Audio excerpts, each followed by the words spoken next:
अच्छा जी, आज का जो मौजू है, बहुत सुनते हैं हम। कहीं कहीं भी महफिल में बैठ जाएं, किसी से भी बात हो, एक बड़ा आम सा जुमला जो है वो चलना शुरू हो गया है। बॉस, टाइम पूरा हो गया है, क़यामत आने वाली है। बॉस, ये हो गया है, क़यामत आने वाली है। फिर एक और जुमला सुनते हैं कि क़यामत जो है वो हमारे अपने हाथों आ जानी है, कि हमने कुछ ऐसी गड़बड़ कर देनी है कि क़यामत आ जानी है। फिर कुछ लोगों का ये मानना है कि जो क़यामत है ये अ, ये पूरी दुनिया पे क़यामत नहीं आएगी, ये कुछ इलाकों पे जो टूटता है उसको क़यामत कहते हैं। जैसे कहीं सैलाब आ गया, कहीं ज़लज़ला आ गया, कुछ हो गया। कुछ लोगों का ये भी मानना है। कुछ लोगों का ये मानना है कि नहीं जी, क़यामत अभी आ नहीं सकती। और बहुत सारी बातें जो हैं वो घूमती रहती हैं। और मुझे याद आ गए डॉक्टर साहब, वो बड़े बयानात आते थे उनके क़यामत के हवाले से, तो वो हम बड़े गौर से सुनते थे। तो एनीवे, हमारे जो उलमाए कराम यहाँ मौजूद हैं, आज हम उनसे जानेंगे कि देखें, इस पे तो खैर चाहे कोई भी मसलक हो, कोई भी मज़हब हो, कोई भी मज़हब हो, they believe in the end of the world. ये तो हर मज़हब मानता है ये बात। ये तो बिल्कुल सच्ची बात है कि वो कहते हैं कि जजमेंट डे आना ही है। उससे क़यामत कह लें, जजमेंट डे कह लें, एंड ऑफ द वर्ल्ड कह लें, एंड ऑफ द यूनिवर्स कह लें। यूनिवर्स तो नहीं कहेंगे, एंड ऑफ द वर्ल्ड कह लें। तो इसी वजह से बहुत सारी मुहिम भी चलाई जा रही हैं ताकि आप ज़मीन को बचा सकें। बट क़यामत कहते किसे हैं, कब आएगी, क्या इसका इल्म सिर्फ अल्लाह को है? इस हवाले से ज़रा मैं चाहता हूँ कि थोड़ी सी बात खोली जाए ताकि आज सबसे बात हो जाए। बिस्मिल्लाह वस्सलातु वस्सलामु अला रसूलिल्लाह। अल्लाह तबारक व ताला ने जैसे हर एक चीज़ को बनाया है, उसकी एक तबई उम्र रखी है। इंसान को बनाया, उसकी एक उम्र रखी है। जानवरों को बनाया, उसकी एक उम्र रखी है। इसी तरह अल्लाह ताला ने ये जो सारी कायनात बनाई है, इसकी अल्लाह ताला ने एक उम्र रखी है कि जब इस सारी चीज़ों का इख्तिताम होगा और वो एक ऐसा दिन होगा कि जिस दिन अल्लाह वादउला शरीक मरने के बाद जितने भी मुकल्लफ़ीन हैं, यानी इंसान और जिन्नात हैं, उनको दोबारा से ज़िंदा करेगा और उनसे हिसाब किताब लेगा। तो मरने के बाद ये जिस दिन हम ज़िंदा होंगे और दोबारा जिस वक्त अल्लाह ताला हम सबको जमा करके हमसे हिसाब किताब लेगा, तो उस दिन को यौमुल क़ियामा कहते हैं। कई नाम कुरान मजीद में इसके ज़िक्र किए गए हैं। यौमुल फ़ुरक़ान भी कहा गया है, यौमुल हिसाब भी कहा गया है, और इसको यौमुल हक़ भी कहा गया है, और कई और नाम इसके ज़िक्र किए गए हैं। जैसे आपने बताया कि मुख्तलिफ़ आसमानी मज़ाहिब में इसका बाकायदा तौर पर तसव्वुर है, और एक मुसलमान जिन चीज़ों पर ईमान रखता है उनमें मरने के बाद दोबारा ज़िंदा होना और उसका हिसाब व किताब होना और उसके बाद उसका जन्नत और दोज़ख में दाखिल होना, ये उसके ईमान का हिस्सा है। बेशक, अब बेशक। रह गया मामला कि क्या अल्लाह तबारक व ताला के सिवा किसी को क़यामत का इल्म है?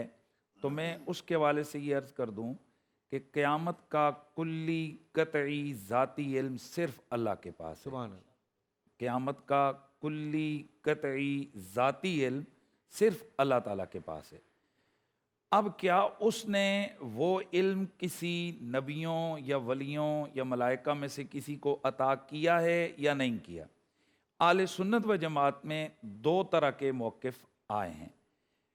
इसमें बहुत सारे मुहद्दिसीन, मुतकल्लिमीन, मुफस्सिरीन इस तरफ हैं कि क़यामत का इल्म भी किसी को नहीं दिया गया।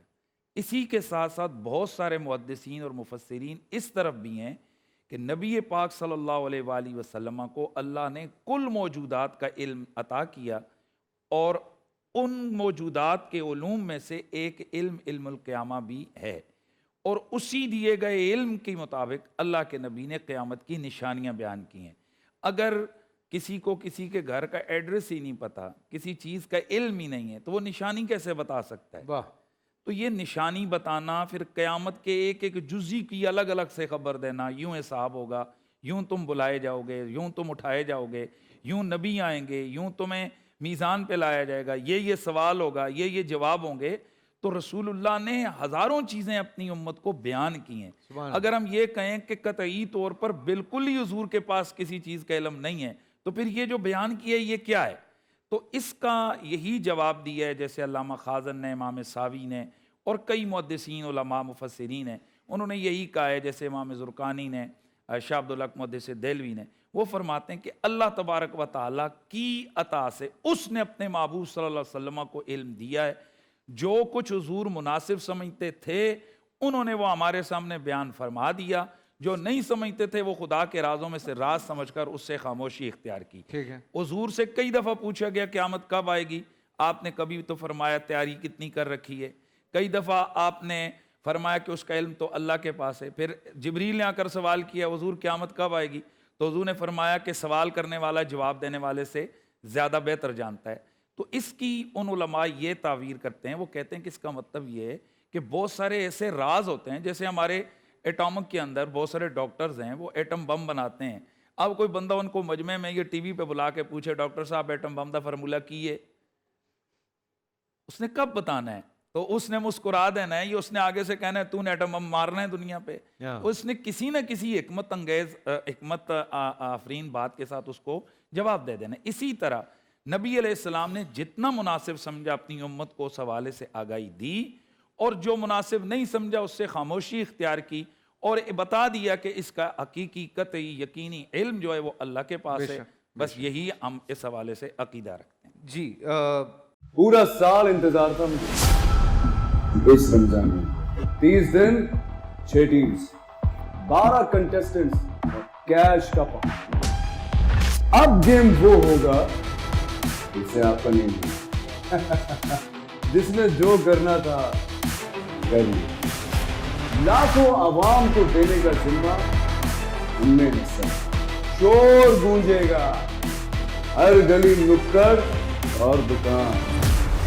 رمضان لیگ بنے گی آپ کی پہچان. نعرہ لگے گا تو پارا چڑھے گا.